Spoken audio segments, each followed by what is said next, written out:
Hello, and welcome back to the July edition of Tuk-Tuk Travels. On the 1st of July, Thailand celebrated National Scout Day. Now, if we go back to 1911, King Rama VI of Thailand introduced scouting to the country after he came back from studying abroad in the UK. This meant that Thailand was actually the fourth country in the world to actually start scouts, which is a pretty cool thing. And although it isn't theoretically mandatory, almost all Thai school students will participate in scouting, which also makes it one of the largest countries in the world for scouts. Another interesting fact is, whereas the English scout motto is "Be prepared," nice little hardy saying, the Thai scout motto is "Better to die than to lie." I mean, it's a bit deep, isn't it? And trust me, I know a few Thai students that lie, so they're not very good scouts. No, but yes, so because the king introduced it on July the 1st, 1911, on July the 1st every year, it's National Scout Day, so all the students come to school in their scout uniforms, which they do every week anyway. It's a special day. And there's a big parade out front. There's a ceremony where they pay respects to Baden Powell and to Rama VI, lighting some incense and things like that. And it's a fun day of activities and scouting stuff, which is all quite fun. I was a scout when I was younger, and it was nice getting involved in knots and things, and doing first aid on bewildered little children, pushing them down just to break an arm, just so I could tie it up, the good scout that I am. Ta. But no, that was actually quite good fun.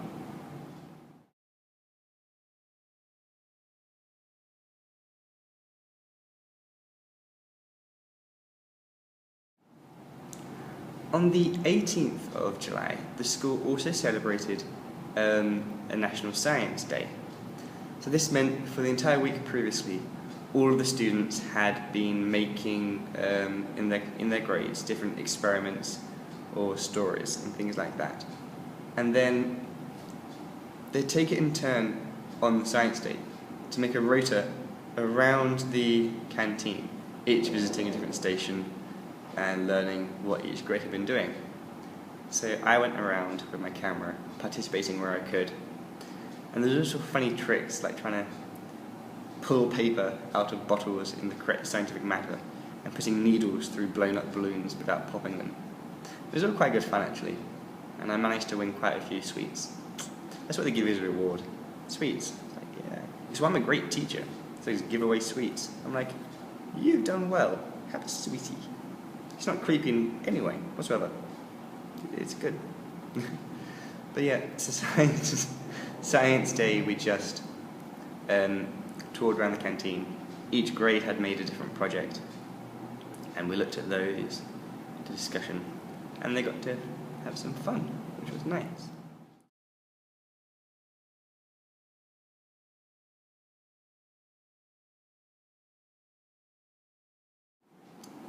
On the morning of the Science Day, we also had a group of monks come to the school. This is because on the first day after the full moon of the 8th lunar month, which in Thailand is July, due to a different Buddhist calendar system,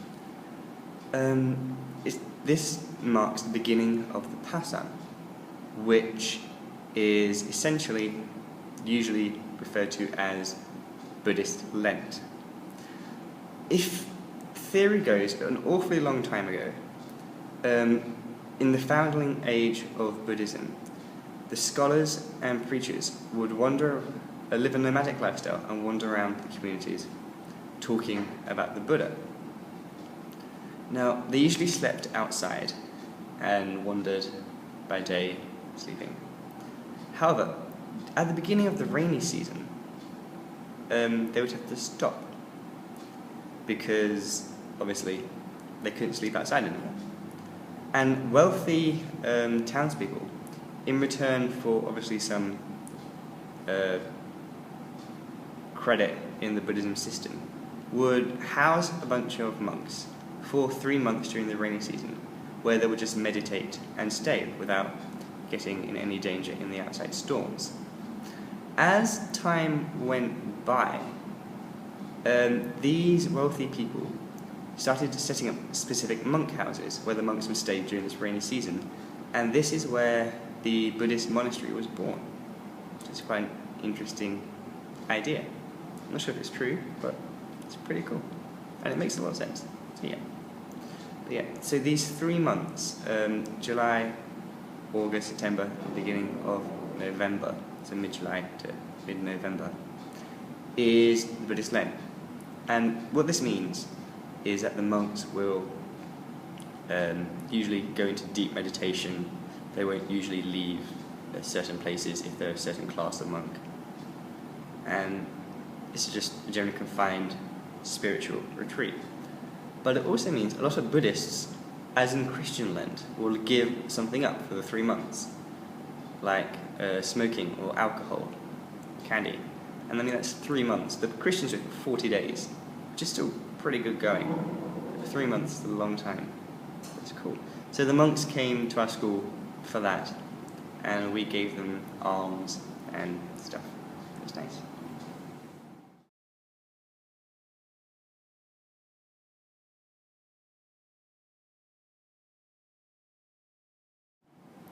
I'm not sure if this happens all around Thailand, but in the province where I live, Korat, to celebrate Kal Pantha, which is the beginning of Pantha, the Buddhist Lent, there's a huge procession around the main city of wax sculpted floats. I mean, they're huge boats, and they've all been carved out of wax.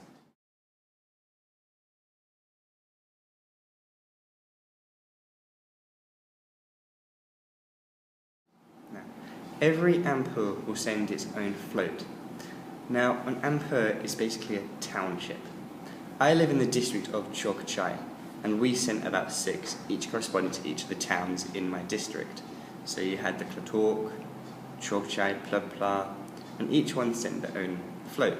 So you can imagine, in the entire province, there are hundreds of these floats, a flotilla of wax, beautifully sculptured pieces of art, and they're toured around and they're voted for the most beautiful, the most artistic, the most original, that sort of thing. Now, last year, 2012, Chok Chai Ampur actually won, became first with our boat, which is quite cool. And because, unfortunately, I was going to miss the procession, myself being in Laos when it occurred, my director took me to see all of the floats still being made days before it started.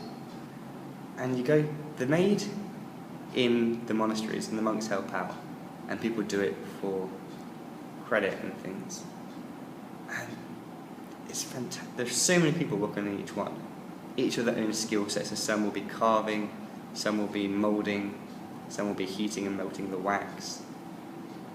And the details are incredible. There are life-size models of the king, huge 8-foot tall sitting Buddhas, demons, Golandas. They're fantastic, and I would have really loved to see them actually parade around the town. But actually, I quite like just seeing them being built, because you can see them modelled and you're like, okay, that's nice, but you don't really appreciate the painstaking effort that goes into crafting each one. Just modelling the fingers, so you have just the knuckle shape and the fingernails and the veins in the forearm and things. It was incredible detail and really, really good. I even helped one of the monks carry things up to the boat so he could carry on tweaking it, which was quite nice. That was an experience.